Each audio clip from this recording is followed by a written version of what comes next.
राष्ट्रद्रोह या इससे संबंधित जो मामला कमलनाथ पे बनता हो वो मामला लगाए इस तरह के लोगों पर। पटना से एक खुशाइंद खबर। पटना की एक तलबा ने अपने वालिद के साथ मिलकर कोविड मरीजों के लिए मेडी रोबोट तैयार किया है। कोरोना मरीजों का इलाज करते हुए कई डॉक्टर और अस्पताल अमला मुतासिर हुआ, कई की मौत भी हुई है। इसी को ध्यान में रखते हुए इस तलबा ने रोबोट को तैयार किया है। ये रोबोट ट्रांसपोर्टेशन, सर्विलाइन में सैनिटाइजेशन, कम्युनिकेशन के साथ मेडिकल एग्जामिनेशन की सलाहियत भी रखता है।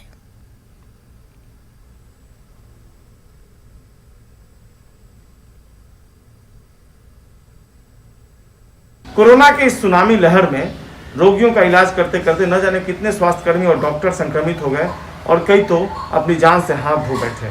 जाहिर सी बात है, ये ऐसा समय आ गया है जब डॉक्टरों और स्वास्थ्यकर्मियों में भय का आलम है।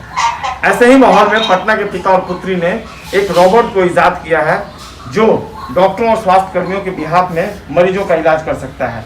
वाकई में ये काबिल तारीफ है और पटना के कई हॉस्पिटल में अभी फिलहाल इसको उपयोग में 2-3 हॉस्पिटल में लाया जा रहा है। एक्चुअल में क्या चीज़ है, किस तरह का रोबोट है, हम इस बारे में जानकारी लेते हैं। योगेश जी हैं और इनकी पुत्री है आकांक्षा, जो इंजीनियरिंग के स्टूडेंट रही हैं और अब इंजीनियरिंग का कोर्स भी इनका पूरा हो गया है, कैंपस सिलेक्शन भी इनका हुआ है। सबसे पहले हम योगेश जी से ही बात कर लेते हैं, क्या खासियत है जो फर्स्ट लहर था कोरोना का, उसमें भी आपने घर के अंदर कैसे जाना है, तमाम चीज़ें थी और काफ़ी आपने उस समय उन चीज़ों को ईजाद करके लोगों के जहन में लाया था। ये ऐसा क्या चीज़ है जो लोगों के लिए उपयोगी और किस मायने में उपयोगी? देखिए, इस बार जो सबसे बड़ी प्रॉब्लम थी, डॉक्टर संक्रमित हो रहे थे, वो थक रहे थे, उनके ऊपर एंजाइटी था, टेंशन था, जिसके वजह में वो बहुत प्रॉब्लम हो रहा है। पटना की स्थिति आप जान ही रहे हैं, पूरे देश की कम वो सही स्थिति थी।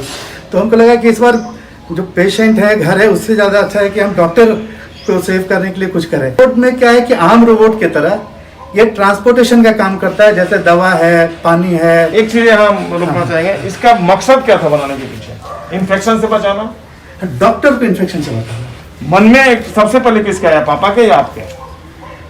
अब वो तो नहीं आया सबसे पहले किसका आया, बट हाँ डिस्कशन चल रहा था कि ऐसे ऐसे इन्फेक्शन हो रहा है, उससे क्या क्या प्रॉब्लम आ रही है, तो उसके लिए क्या करना चाहिए, ऐसा सोल्यूशन कुछ निकलना चाहिए। फिर धीरे से पहले एक नॉर्मल सा रोबोट बना, फिर किस उसमें फैकल्टी में आप इंजीनियरिंग कर रही हैं? मेरा इलेक्ट्रॉनिक्स में ही। इलेक्ट्रॉनिक्स में। हाँ। पिता पुत्री ने जो चीज़ किया है वाकई में वो काबिल तारीफ है और सरकार से अनुरोध भी है, कोई व्यावसायिक मकसद नहीं है इसका।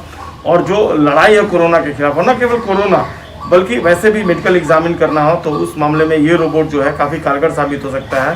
सुबोध के साथ संजय कुमार, न्यूज़ 18 पटना। कोरोना के इस दौर में जहां मरीजों को अस्पतालों